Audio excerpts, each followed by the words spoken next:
was 15, I got addicted to pain medicine, and I stayed addicted to it for quite a few years. If you're sick every other day, it's hard to commit to anything. And trying to get drugs, like buy drugs on the street, getting burned, it's just a dirty, ugly world. Almost 10 years now, and yeah, at times that's even been a struggle. I've relapsed a few times. I told Citra about my drug past. She still looked past all that and like loved me when I didn't love myself. What's going on, people? We are back again with another MovingMAD video, and this one right here is all about Sam and Citra.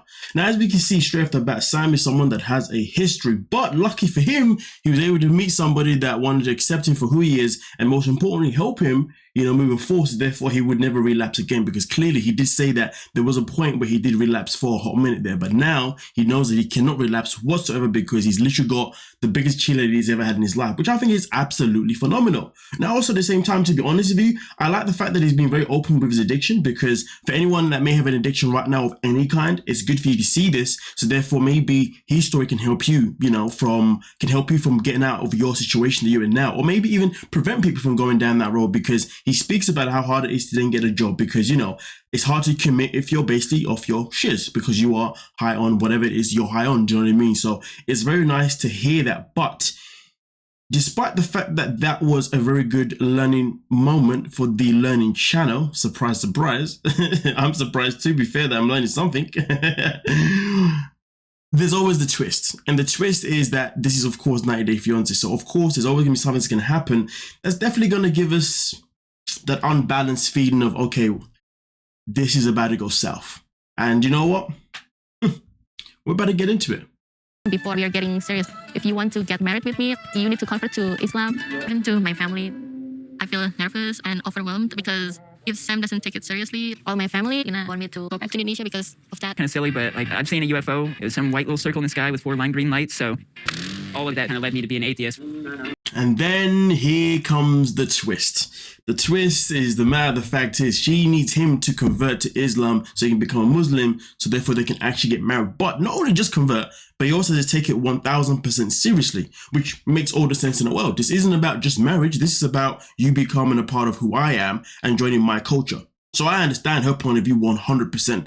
But then all of a sudden now, as she spoke about, she's worried about him taking it seriously. What does my man say? He starts talking about how he was a Christian, but then all of a sudden his dad then started following aliens, and because he has seen a UFO, he's now become a freaking atheist. But it's crazy though, because the crazy part about it is that it's not like she's hiding this from him. He knows that what she wants. So my thing is, if you know that you are now an atheist, why would you want to marry someone that you know that you have to convert to their religion, knowing that when you convert to the religion, you're not going to give a damn about that religion because you are a freaking atheist? Make that make sense, because therefore that then tells us maybe your agenda is in the wrong place, because he spoke a lot about how he likes girls with big booties and how he really wants to touch her big booty. And the only way he can ever touch it is if they actually got married, you see. So therefore it makes me wonder, what is in this relationship for him? Is it just the booty? Or is it because he genuinely wants to be with her? But if he genuinely wants to be with her, well, he needs to buck up his ideas about taking Islam seriously. Because once you convert, like, bruh, you can always unconvert, don't get me wrong, but you gotta take it seriously. And here's the thing though. She's got a daddy, and her daddy will not be very happy if he finds out that this guy may have just used her daughter just for the sake of, like, he just wants to be with it intimately, but doesn't really give a damn about it physically, about mentally. But there's evidence to say that he does care about I'm losing my freaking words. I do apologize. But there is evidence to say that he is connected to her mentally, because he says that when they first met, she wasn't exactly just drawn to her. It was after time and time of talking, that's when he fell for her. Which could easily still be subjective. Nervous because I definitely think it's going to be hard to live by the strict things that they have to live by. I'm not going to be able to drink, and like even just Ramadan where you fast till sundown, like that, because I know there's going to be no wedding if I don't convert. I think, to be honest with you, this confirms it all. The amount of times he said, I don't know, I'm going to have to do this, I'm going to have to do that, it says it all. He doesn't give a damn about this converting. And to be honest with you, I think it questions whether he's actually really in it for love. We need to get married within 2 weeks. Like, it's not 90 days, it's like 2 weeks, because he needs to see us getting married. That's all. Please her dad, make sure he feels comfortable, like, with me, and like knowing I'm going to take care of her, getting the wedding together. And if I don't get everything done, it's going to make me look like I'm not a man to her dad, and she'll just end up going back with him to Indonesia. Well, we'll figure all that stuff out, okay, baby? All right, listen, first and foremost, the 2-week thing is a bit of a madness.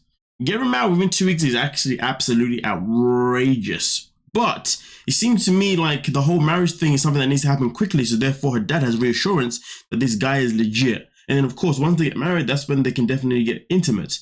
But listen, if you ask me personally, am I going to marry someone within 2 weeks? Listen, if you believe in love at first sight and you feel like this is your person, do what you got to do. But you see, with this guy here, there's a lot of uncertainty. There is no way he should be marrying her within 2 weeks with the level of uncertainty that he has. He's uncertain about the freaking, about converting. He's uncertain about whether he's going to take it seriously or not. You know what I mean? And he's also uncertain with the fact that, 2 weeks is a very, very short time, which I do agree with. But you know what, though? We are about to be in for one hell of a freaking roller coaster.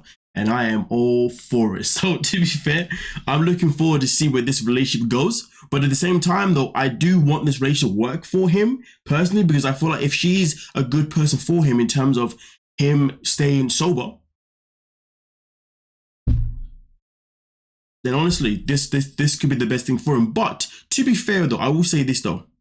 If he's someone that has relapsed before, and arguably right now he's saying that his motivation to stay sober is her, the question is this: if he converts, then he doesn't like the new lifestyle of being a part of being a Muslim.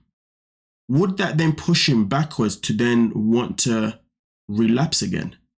Because if he's not, clearly being fully committed things is something that he can't necessarily do. Consistency is something that maybe he struggles with because of his addiction. But right now he has a motivation, and motivation is her. What if that motivation dies off because the religion's too much for him and what they require is too much for him? He's really complaining about what he can't do. So maybe him converting could be a trigger for him to go backwards again. It's a possibility. Never thought of that until now. Wow. It's going to be a roller coaster. A whole long roller coaster for him and also for her. The question is, are they going to be able to survive it? Now that is always the golden question. I guess we're about to find out. You guys let me know what you're thinking and we can talk about it. Don't forget to like, subscribe, and of course, peace.